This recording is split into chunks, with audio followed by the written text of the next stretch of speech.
Good afternoon. My name is Yvonne Browning Coats. I'm the co-chair of the Aboriginal and Workers of Color Committee, Unifor Local 444. As you see, I'm wearing my mask because we have COVID restrictions, and so this year we had to do things a little differently.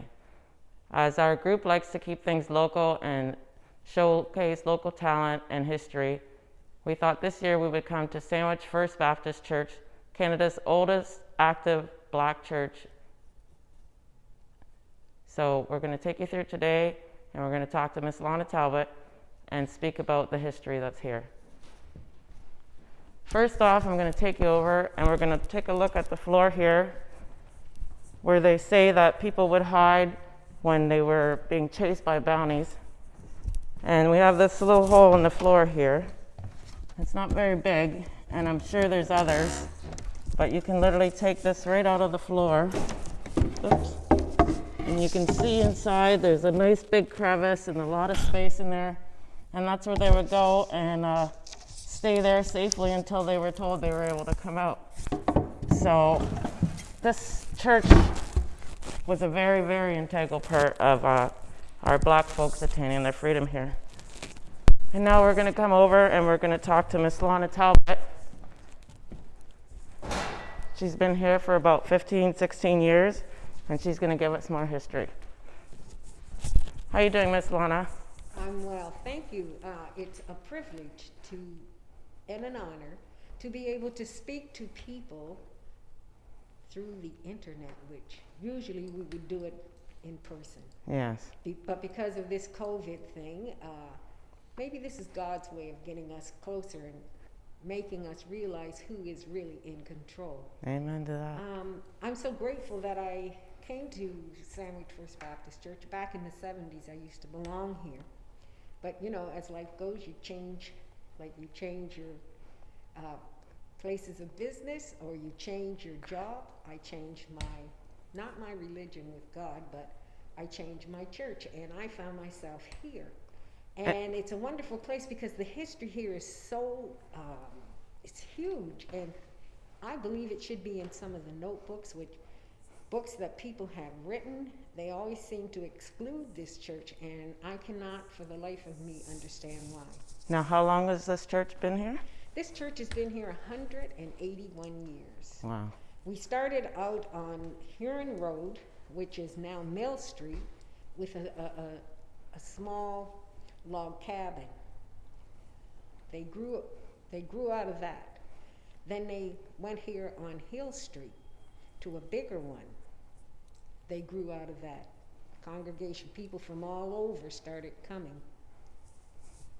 Then two deacons and a minister went to Queen Victoria and asked for a parcel of land, which she gave them a half a hectare of land, which we are not situated on that right now. Right. But we found that we could build this church. And this is what has happened. From this point here to the front doors is the original church. Okay. As you see, you can look and see there's two new windows, and those windows are not the same as the others. Now, Pat Neely wrote a book on So those two windows are newer? Newer because they weren't there. And those are the original ones there? Those are the original ones there. Okay, very nice. They're beautiful.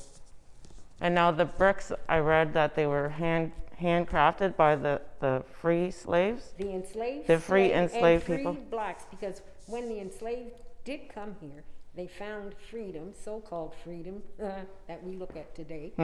And they handmade the bricks from the clay from the Detroit River. Wow.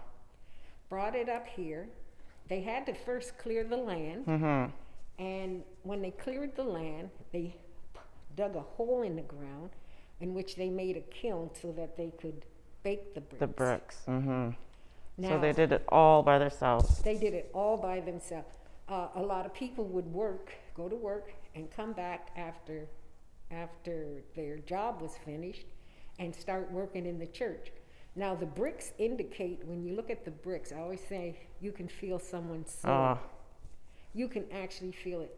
A lot of people come here, they always will sit and talk.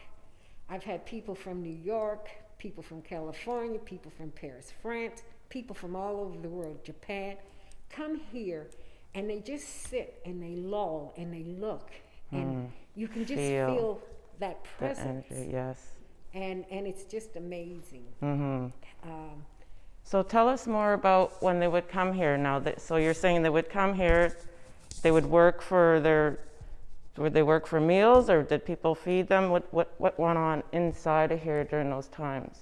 Well, once the church was built, there was the man by the name of Henry Bibb. Okay. Henry Bibb lived somewhere next to the church, and exactly where we don't know. But he started a refugee home society from this church. And in doing that, people, as soon as people came, they always found a place to stay, food, and clothing. Just like we do now. He was an amazing man that died either, some books say at 39, some say at 43. He died early. Yeah, I'm very young.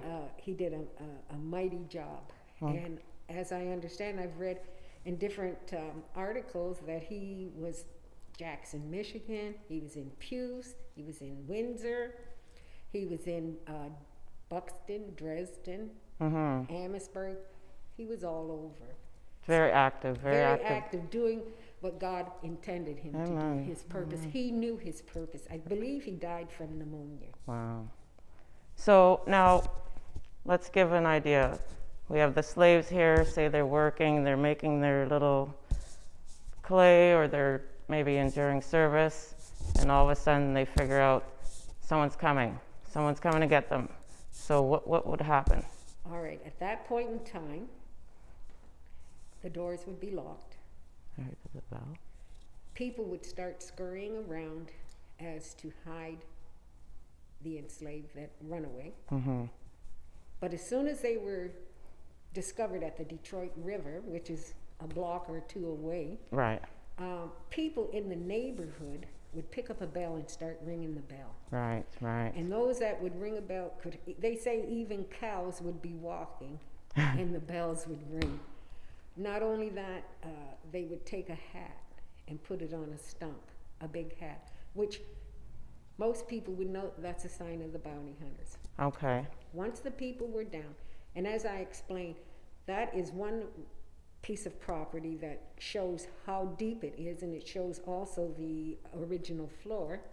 But I believe more so that it was in the middle of the aisle that they went down, scooted on their bellies, and there was a 4-foot drop, stayed there until it was safe. Wow.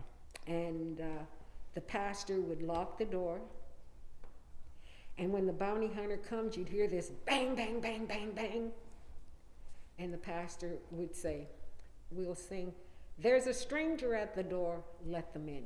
And they would go on with the conversation. Do you know that song? I really don't know. Okay. But one of I can honestly say that one of the people that came here from the South knew the song, and when we went downstairs and I showed her what was down there, she sang the song and tears rolled down her eyes. Wow. Because she said, I know what my family went through. Like we talk our great-grandparents, these people are talking their grandparents. Right. And it's just an amazing thing to know that freedom isn't free. I know. It really isn't. So what would be one of the songs, any other song that you could sing that would let them know or tell them something? Okay, so when they're ready to run and they're down south and it's probably early in the morning, maybe 3 or 4 o'clock, they've hustled, or shall I say, they hid potatoes, they hid cornbread or biscuits, and the men would always go steal a piece of pork off the smokehouse, and they would all have it all hidden so that when they ran, they wouldn't get hungry. And a lot of times they got on boats, sometimes they just ran. One place in particular is Cincinnati. I don't know anybody ever been there. It's nothing but rolling hills. That's all it ever was. How people in the dark could find their way. It's unbelievable. there has to be a divine intervention for those people to have run and To make come. it through. To make it through. And a lot of times they went through Ohio into either Illinois, Indiana, into Michigan, and then over here. Mm-hmm. But one of the songs that they would sing would be Swing Low, Sweet Chariot, coming for to carry me home. Swing low, sweet chariot, coming for to carry me home. If you get there before I do, coming for to carry me home. Tell all my friends I'm coming for to carry me home. Wow, that's beautiful. And that's what they would get in the wagons. A lot of times, the false bottom wagons, they'd hide, put all the straw on top. And the one thing I always want to mention, two things. The white abolitionists. Amen. Had it not been for them, That's right. a lot of us would never have made it. That's right. The other were the natives. Absolutely. Native to the land. Mm-hmm. They taught us the berries to eat, the berries not to eat because they were poisonous. Mm-hmm. They would teach us how to fish and get the fish and how to eat it. One thing you couldn't cook anything.